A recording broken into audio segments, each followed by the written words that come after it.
ಅಮ್ಮ ನಾಗಮ್ಮ ನಡೆದಿದ್ದನ್ನೆಲ್ಲ ನೋಡ್ತಾನೆ ಇದೆಯಾ ಅಲ್ವಾ? ನನ್ ಮನ್ಸಲ್ಲಿ ಅನಿರುದ್ಧಿದ್ದಾನೆ ಅಂತ ಗೊತ್ತಾಗೋದಕ್ಕೂ ಮುಂಚೆ ಅನಿರುದ್ಧ್ ಪ್ರೀತಿನ ನಾನು ಪರಿಗಣಿಸ್ಲೇ ಇಲ್ಲ. ಇನ್ನೇನ್ ನನ್ ಮನ್ಸಲ್ಲಿರೋ ಮಾತನ್ನ ಹೇಳುವಂತ ಸಮಯದಲ್ಲಿ ನನ್ ಕಣ್ಣು ಹೊರಟೋಯ್ತು.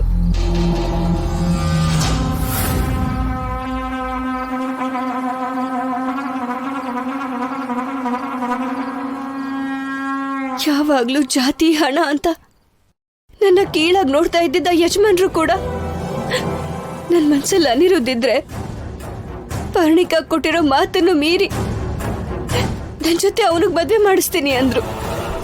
ಆದ್ರೆ ಇವಾಗ ನಾನು ಹೇಳಕ್ಕಾಗದೇ ಇರೋ ಪರಿಸ್ಥಿತಿ. ಅನಿರುದ್ಧನ ಕಾಪಾಡ್ಕೊಳ್ಳೋದಕ್ಕೋಸ್ಕರ ಮನ್ಸಲ್ಲಿ ಅನಿರುದ್ಧ ಮೇಲೆ ಅಷ್ಟು ಪ್ರೀತಿ ಇದ್ರು. ಬೇರೆ ದಾರಿ ಇಲ್ದೆ ಆ ದಿಗಂಬರನ್ನ ಮದ್ವೆ ಮಾಡ್ಕೊಳ್ತೀನಿ ಅಂತ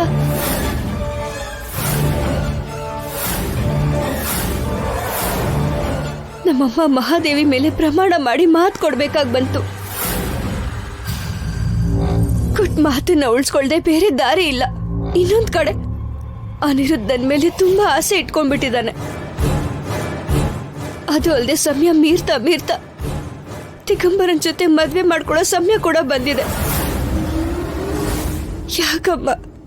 ಯಾಕಮ್ಮ ನನ್ಗಿಷ್ಟು ಕಷ್ಟಗಳು?